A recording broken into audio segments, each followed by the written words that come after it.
بسم اللہ الرحمن الرحیم۔ کل بات یہ ہوئی تھی کہ خاص کے حکم پر صاحب کتاب نے 7 تفریعات ذکر کی، ان میں سے 4 بیان ہو گئیں مکمل اور 3 آگے بیان آئے گی، اور ان 4 اور 3 کے درمیان جملہ معترضہ کے طور پر 2 اعتراض بیان کیے ہیں اور ان کے جواب ہیں۔ پہلا اعتراض تھا اور کہتے تھے اس اعتراض کو سمجھنے کے لیے ایک تمہید کا سمجھنا ضروری ہے، تمہید ہو گئی تھی کل، ٹھیک ہے۔ اب اعتراض ہے آج۔ اعتراض یہ ہے، امام شافعی فرماتے ہیں کہ اس مسئلے میں جو مسئلہ چل رہا ہے کہ عورت جب دوسرے شوہر اس کو طلاق دے یا واپس پہلے شوہر کے پاس آئے تو احناف کیا کہتے تھے؟ ہلے جدید کے ساتھ وہ 3 طلاقوں کا مالک ہو۔ تو امام شافعی کیا کہتے تھے؟ جتنی رہتی ہیں اتنے کا مالک ہے۔ امام شافعی کہتے ہیں یہاں پر جو دلیل ہم نے پکڑی ہے وہ اللہ کا فرمان ہے، حتیٰ تنکحا زوجن غیرہ، حتیٰ تنکحا زوجن غیرہ۔ یہاں پر یعنی کہ وہ عورت پہلے کے لیے تب تک حلال نہیں جب تک دوسرا شوہر اس سے نکاح۔ یہاں پر جو کلمہ حتیٰ ہے یہ لفظ خاص ہے اور ایک معنی مخصوص معنی کے لیے وضع کیا گیا ہے۔ حتیٰ کا معنی کیا ہے؟ غایت اور نہایت۔ کیا؟ اختتام، ختم، یہاں تک۔ مثلا کسی نے کہا کہ میں تجھے ماروں گا حتیٰ کہ عمر آ جائے، یعنی کہ جیسے ہی عمر آیا تو مارنے کی انتہا ہو، ختم، اب مارنا بند، اب نہیں مارے گا۔ حتیٰ آتا ہے کس کے لیے؟ غایت کے لیے اور نہایت کے لیے، کہ کسی چیز کا انجام اور اختتام اس کے لیے کیا لفظ آتا ہے؟ تو اس آیت سے سمجھ یہ آتا ہے کہ زوج ثانی کا جو نکاح ہے نا، دوسرے شوہر کا نکاح کرنا، پہلے کے لیے جو حرمت غلیظہ ثابت ہوئی تھی اس کی انتہا ہے۔ پہلے شوہر کے لیے حرمت غلیظہ، طلاق مغلظہ دی نا اس نے، وہ حرمت ثابت ہوئی جو غلیظہ ہے، کہ اب وہ بیوی اس کے لیے حلال نہیں، حرمت غلیظہ ثابت ہو گئی۔ وہ حرمت غلیظہ جو 3 طلاقوں سے حاصل ہوئی، تو حتیٰ سے سمجھ آتا ہے کہ یہ حتیٰ جو ہے یہ نہایت ہے اس حرمت غلیظہ کی، پہلے شوہر کی اس حرمت غلیظہ کی جو 3 طلاقوں سے ثابت ہوئی تھی، ٹھیک ہے۔ اب ما بعد، غایت کا ما بعد میں کوئی اثر نہیں ہوتا، غایت کا یعنی کہ جب غایت ہو گئی کہ جو اس کی حرمت تھی وہ ختم ہو گئی، بس مسئلہ یہیں پہ ہے۔ حتیٰ کا معنی یہاں پورا ہو رہتا ہے۔ اب بعد میں یہ کہنا کہ نئی ہلے جدید پایا گیا ہے تو نئی طلاقیں، اس کا کوئی دخل، حتیٰ میں اس کا کوئی دخل، قرآن کی اس آیت میں یہ سمجھ ہی نہیں آ رہا مسئلہ۔ یہ آیت صرف اس معنی کو بیان کرنے کے لیے لائی گئی ہے کہ پہلے شوہر کی جو حرمت غلیظہ تھی وہ کب ختم ہو جائے گی؟ جب دوسرا نکاح کرے گا۔ حتیٰ تنکحا، یہاں پر غایت ہے کس کی؟ اس حرمت غلیظہ کی جو ثابت ہوئی تھی 3 طلاقوں سے، ختم بات۔ اب غایت کا ما بعد میں کوئی اثر، یعنی کہ جب حرمت ختم، بعد ختم۔ اب اس کے ما بعد کی جو چیزیں ہیں، وہ ما بعد کیا ہے؟ وہ طلاق ہے، یعنی کہ نکاح ہے نا، اس کے بعد طلاق ہے۔ اب غایت کیا تھی؟ طلاق تک غایت تھی۔ کہاں تک؟ طلاق تک غایت تھی۔ اب اس غایت کا ما بعد میں کوئی اثر نہیں ہے، جو طلاق کے بعد، سوری نکاح ہے نا، نکاح تک غایت کیا ہے اس کی؟ نکاح۔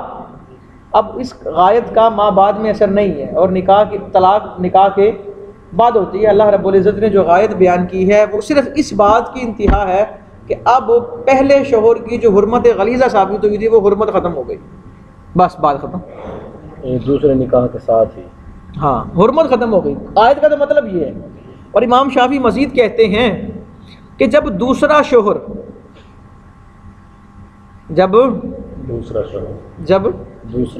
اگر آدمی نے عورت کو دی ہیں 3 طلاقیں، آدمی نے عورت کو دی، یعنی کہ وہ عورت سے جو مغیّہ ہے مکمل پایا گیا، مغیّہ مکمل پایا، 3 طلاقیں دی تو مغیّہ جب مغیّہ مکمل پایا جا رہا ہے اس کے بعد جب مغیّہ مکمل پایا گیا تو اب زوج ثانی شوہر اول کے لیے محلل نہیں.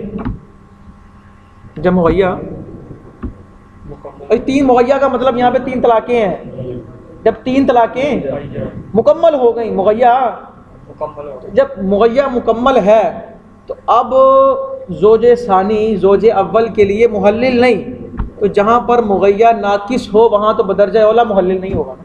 یعنی کہ اگر تین طلاقیں دی ہیں تو محلل نہیں, اور جہاں تین سے کم دی ہیں وہاں بدرجہ اولا. اگر آپ کہتے ہو محلل ہے تو آپ خود ہی کتاب کے خاص پر زیادتی کر رہے ہیں. لو جناب امام شافعی نے اعتراض کر دیا. دوسرا اعتراض سمجھ نہیں آیا. اعتراض ہی ہے کہ دوسرا اعتراض ہی کوئی نہیں. وہی جو آگے ساری بات کی ہے آپ نے. اب وہ تو پیچھے کیا ان سے بات ہے, ایک ہی اعتراض ہے. کاکا کیا ہو گیا؟ وہی ایک اعتراض یہاں پہ وہ تو انہوں نے بتایا نہیں, اس آیت سے ثابت کر رہے ہیں. انہوں نے کہا آپ نے کہا محلل اور مسئلہ ہمارے اس آیت کو لے کر ہے نا.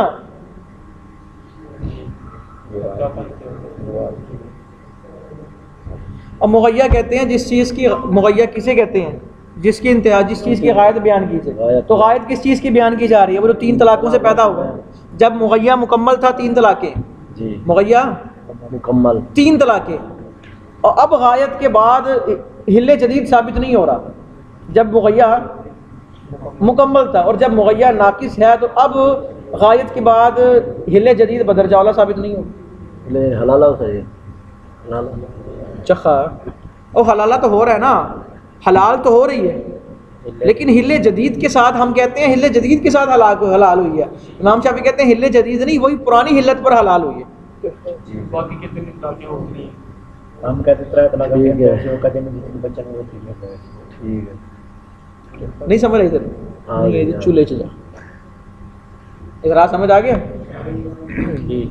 جواب اس کا یہ ہے جناب, ہم نے جو ثابت کیا ہے کہ زوج ثانی شوہر اول کے لیے محلل ہے, حل جدید ثابت کرتا ہے, وہ ہم نے قرآن کی اس آیت سے ثابت نہیں کیا, وہ ہم نے حدیث اسیلہ سے ثابت کیا. کس سے؟ حدیث. وہ حدیث کیا ہے؟ حدیث اسیلہ سے. ایک مرتبہ رفاعہ کی بیوی نبی اکرم صلی اللہ علیہ وسلم کے پاس آئی, عرض کی کہ رفاعہ نے مجھے دی تھی تین طلاقیں, تو میں نے عبد الرحمن بن زبیر سے نکاح کر لی. رفاعہ نے دی کتنی طلاقیں؟ تو میں نے کس سے نکاح کیا؟ عبد الرحمن بن زبیر سے. تو میں نے نکاح کے بعد اسے فما وجدتہ الا کہدبۃ ثوبی, اپنے کپڑے کی جھالڑ کی طرح پایا. کیا مطلب؟ وجدتہ عنینا, میں نے اسے عورتوں کے حقوق میں ناقص پایا, نامرد پایا. میں نے اسے عبد الرحمن بن زبیر کو نامرد پایا, ٹھیک ہے, جس سے نکاح ہوا. تو نبی پاک صلی اللہ علیہ وسلم نے کہا تريدين ان تعودي الى رفاعہ, کیا تو چاہتی ہے کہ رفاعہ کی طرف لوٹ جائے؟ اس نے کہا جی ہاں, میں اس سے واپس نکاح کرنا چاہتی ہوں. آپ نے کہا لا نہیں, حتیٰ کہ تو عبد الرحمن بن زبیر کو چکھے اور وہ تجھے چکھے, یعنی کہ تم ایک دوسرے کا جب تک شہد نہ چکھ لو تب تک زوج اول تمہارے لیے حلال نہیں. یہ حدیث ہے. یہ حدیث لائی کیوں گئی؟ نبی پاک کا یہ فرمانا اس بات کے لیے لائی گئی تاکہ یہ بات شرط لگائی جا سکے کہ جناب حلالے کے اندر وطی ضروری ہے. حلالے کے اندر وطی ضروری ہے, ورنہ جو قرآن کی آیت آپ نے پڑھی, قرآن کی آیت جو پڑھی حتیٰ تنکح زوجا غیرہ, اس آیت کے ظاہر سے تو صرف یہی پتہ لگتا ہے نا, صرف نکاح کر لیا تو وہ حلال ہے. وہاں پر تو وطی کی قید نظر نہیں آتی. تو ہم نے وہاں پر وطی کی جو قید لگائی وہ اس حدیث سے, اور یہ حدیث لائی بھی اس لیے گئی, اور یہ خبر مشہور ہے. امام شافعی نے بھی اس حدیث کو قبول کیا ہے, حدیث اسیلہ کو امام شافعی نے قبول کیا, اور انہوں نے بھی شرط لگائی کہ حلالے کے اندر وطی ضروری ہے, کیونکہ خبر مشہور سے کتاب اللہ کے خاص پر زیادتی. اب یہ حدیث تو لائی اس لیے گئی ہے کہ جناب تاکہ شرط لگائی جا سکے وطی کی حلالے میں, لیکن یہ ہے دلالت النص, لیکن اشارت النص سے یہ پتہ لگ رہا ہے, اسی حدیث سے پتہ لگ رہا ہے کہ جب جو زوج ثانی ہے وہ زوج اول کے لیے محلل ہے, کیونکہ حضور نے یہ نہیں کہا کہ اتریدین ان تنتہی حرمتہ کی, کیا تو یہ چاہتی ہے کہ اپنی حرمت کو ختم کرے؟ حضور نے یہ نہیں فرمایا، آپ نے کہا اتریدین ان تعودی، کیا تو عود چاہتی ہے، لوٹنا چاہتی ہے؟ اور عود کسے کہتے ہیں کہ جناب پہلی حالت کی طرف لوٹنا. اور پہلی حالت کیا تھی؟ جب اس کا رفاع سے نکاح ہوا. کتنی طلاقوں کا مالک تھا وہ؟ 3. تو 3 طلاقوں کا مالک تھا نا. یعنی کہ اشارت نص یہ بتا رہا ہے کہ جب وہ واپس لوٹے گی اس کے پاس تو جناب زوج ثانی محلل ہوگا زوج اول کے لیے، تو حل جدید کے ساتھ لوٹے گی. جس طرح اس خبر مشہور سے دلالت النص سے ہم نے اس آیت میں وطی کا اضافہ کیا، اسی طرح اسی خبر مشہور کو سہارا بناتے ہوئے اشارت النص کے ذریعے ہم جناب اس آیت میں اس بات کا اضافہ کرتے ہیں کہ جب زوج ثانی جو ہے وہ زوج اول کے لیے محلل ہے. سمجھ آ گیا مسئلہ؟ یہ بات. اب جس طرح انہوں نے کہا تھا آخر میں امام شافعی نے کہ جی جب مغیہ مکمل تھا، مغیہ مکمل تھا، تو اب زوج ثانی محلل نہیں، تو جہاں مغیہ ناقص ہے وہاں تو بدرجہ والا محلل ہے. آج اسی کے جواب میں وہ کہتے ہیں امام ابو حنیفہ کہتے ہیں عورت نے دی مرد کو 3 طلاقیں، بالکل حرام ہو گئی. ایسے ہی ہے نا، اگر عورت نے سوری مرد نے عورت کو دی 3 طلاقیں، عورت بالکل حرام ہو گئی. اگر مرد عورت کو دے 3 طلاقوں سے کم تو اب حرمت ناقص ہوتی ہے یا ناقص ہوتی ہے نا؟ اور 3 طلاقیں دے دی تو حرمت، جب وہ 3 طلاقیں دی حرمت کامل تھی، حرمت یعنی کہ اس حدیث سے ثابت ہوا کہ حرمت کامل ہو، حرمت تو زوج ثانی زوج اول کے لیے محلل ہے جب حرمت کامل ہے، اور جہاں حرمت ناقص ہے وہاں تو بدرجہ اولا محلل ہو. یعنی کہ اگر 3 سے کم دی ہیں وہاں تو بدرجہ اولا 3 ثابت ہوگی نا دوبارہ. یعنی کہ زوج ثانی نے زوج اول کے لیے عورت بالکل حرام ہو چکی تھی، بالکل حرام، مغلظہ ہو گئی، مغلظہ طلاق ہو گئی، بالکل حرام. تو زوج ثانی کی وجہ سے جب عورت بالکل حرام تھی تو اس نے اس طرح حلال کیا اس کو کہ دوبارہ 3 طلاقوں کا مالک بن گیا. اور اگر اس نے 3 سے کم دی ہیں تو عورت تو اس کے لیے بالکل حرام نہیں نا، حرمت غلیظہ سے حرام نہیں نا. تو وہاں تو جو اس کا شوہر ثانی ہے وہ تو بدرجہ اولا محلل ہوگا نا پہلے کے لیے.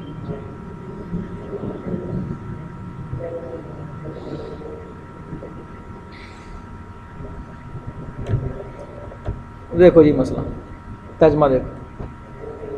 فاعترض علیہ شافعی، اس پر امام شافعی نے اعتراض کیا کہ اس باب میں جس سے استدلال کیا گیا وہ اللہ کا فرمان ہے فَإِن طَلَّقَهَا فَلَا تَحِلُّ لَهُ مِن بَعْدُ حَتَّى تَنكِحَ زَوْجًا غَيْرَهُ. اور کلمہ حتیٰ لفظ خاص وضع لمعنى الغایۃ والنہایہ، یہ خاص لفظ ہے جو غایت اور نہایت کے معنی کے لیے وضع کیا گیا ہے. فَيُفْهَمُ، اس سے سمجھ ہی آتا ہے ان نکاح زوج ثانی کہ زوج ثانی کا نکاح غایت للحرمت الغلیظۃ الثابتۃ، یہ غایت ہے اس حرمت غلیظہ کی جو ثابت ہوئی ہے 3 طلاقوں سے. ولا تأثیر للغایۃ فی ما بعدہا، اور غایت کی ما بعد میں تاثیر نہیں ہوتی. فلم یفہم، بس اس آیت سے یہ مسئلہ سمجھ نہیں آتا کہ ان بعد النکاح، نکاح کے بعد حل جدید پیدا ہوتا ہے زوج اول کے لیے.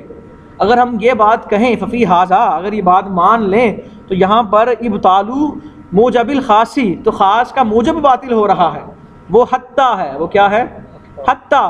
پس جب زوج ثانی محلل نہیں، اس میں جہاں مغیہ پایا گیا وہ 3 طلاقیں ہیں، تو پس اس میں جہاں مغیہ نہیں پایا گیا یعنی کہ 3 طلاقوں سے کم میں بدرجہ اولا لا یکونا محللا، محلل نہیں ہوگا.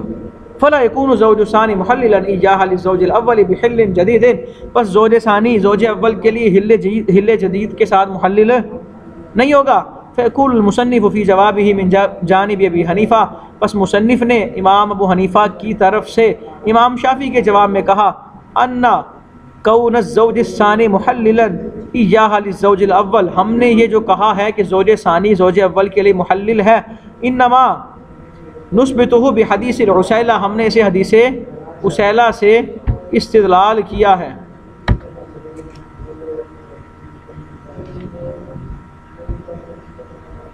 لا بقولی حتی تنکیہ، نہ کہ حتی تنکیہ سے، کما زعمتم، جیسا کہ آپ نے گمان کر لیا ہے. وبیانہ، اور جناب وضاحت اس کی یہ ہے کہ انا امرأۃ رفاعۃ، کہ رفاعہ کی بیگم نبی پاک صلی اللہ علیہ وسلم کے پاس آئی، عرض کی کہ رفاعہ نے مجھے دی تھی 3 طلاقیں. تو میں نے عبد الرحمن بن زبیر سے کیا نکاح، تو میں نے اسے نہیں پایا مگر کا خطبۃ ثوبی، اپنے کپڑے کی جھالڑ کی طرح. ہاں ذاتا انی وجدتہ انینن، یعنی کہ انہوں نے مراد لیا کہ میں نے اسے انین پایا. انین کا معنی نامرد یا عورتوں کے حق میں ناقص پایا. فقال علیہ السلام، تو نبی پاک صلی اللہ علیہ وسلم نے فرمایا تريدين ان تعودي، کیا تو چاہتی ہے کہ تو رفاع کی طرف لوٹ جائے؟ قالت نعم، اس نے کہا ہاں. فقال لا، آپ نے کہا نہیں، حتی تذوقی، حتیٰ کہ تو چکھے اس کے شہد کو اور وہ چکھے تیرے شہد کو. فهذا الحدیث، بس یہ حدیث لائی گئی ہے لبیانی، اس بیان کے لیے، انہ یشترط وطی الزوج الثانی ایضا، کہ جناب حلالے میں دوسرے شوہر کی وطی بھی شرط ہے، صرف نکاح کافی نہیں. کما یفہم من ظاہر الآیہ، جیسا کہ ظاہری آیت سے سمجھ آتا ہے، یعنی کہ آیت سے تو یہی سمجھ آتا ہے نا کہ نکاح کافی ہے. وہذا حدیث مشہور، اور یہ حدیث مشہور ہے. قبلہ الشافعی، امام شافعی نے اسے قبول کیا. لاجل اشتراط الوطی، کیونکہ امام شافعی بھی وطی کی شرط لگاتے ہیں. والزیادۃ بمثلہ علی الکتاب جائز بالاتفاق، اور اس طرح کی زیادتی بالاتفاق کتاب اللہ پر جائز ہے، یعنی کہ وہ زیادتی جو خبر مشہور کے ذریعے کی جائے. وہذا الحدیث، اور یہ حدیث کما جیسا کہ یدل دلالت کرتی ہے علی اشتراط الوطی، وطی کے مشروط ہونے پر، بعبارت النص، سے عبارت النص کی حیثیت سے. فقضا یدل، اسی طرح یہی روایت دلالت کرتی ہے علی محللیت الزوج الثانی، زوج ثانی کے محلل ہونے پر، باشارت النص، اشارت النص کی حیثیت سے. وذالک، اور وہ اس طرح کے نبی اکرم صلی اللہ علیہ وسلم نے کہا، قال اللہ، اسے کہا، اتریدینا، کیا تو چاہتی ہے، ان تعودی الی رفاع، کہ تو رفاع کی طرف لوٹ جائے. یہ نہیں کہا اتریدینا ان تنتہی حرمتک، کیا تو اپنی حرمت کو ختم کرنا چاہتی ہیں. والعود، اور عود کہتے ہیں هو الرجوع الی الحالۃ الاولى، فی الحالت، اور عود کہتے ہیں پہلی حالت کی طرف لوٹنا. وفی الحالۃ الاولى، اور پہلی حالت میں کان الحل ثابتا لها، اس کے لیے حل کیا تھا، ثابت تھا. فاذا عادت الحالۃ الاولى، پس جب پہلی حالت لوٹے گی تو وہی حل لوٹے گا اور حل جدید لوٹے گا مستقل طور پر. واذا ثبت بهذا النص، اور جب اس نص سے حل ثابت ہو گیا اس میں جہاں حل ہے ہی نہیں، جہاں یعنی کہ 3 طلاقوں کی صورت میں جب حل ثابت ہوا مطلقاً، ففیما کان الحل ناقصا، تو جہاں پر حل ناقص ہے، یعنی کہ 3 سے کم تھی طلاقیں، تو وہاں اولا بہتر ہے نا، ان یکون الزوج الثانی متمما للحل الناقص، کہ زوج ثانی حل ناقص کو مکمل کرنے والا ہو، بطریق الاکمل، بطریقہ اکمل، بدرجہ اتم، بدرجہ اولا. اب امام شافعی کی طرف سے دوسرا اعتراض ہے، کل اس کی تمہید ہے، اور وہ اعتراض کل انشاءاللہ اس پر بحث کریں.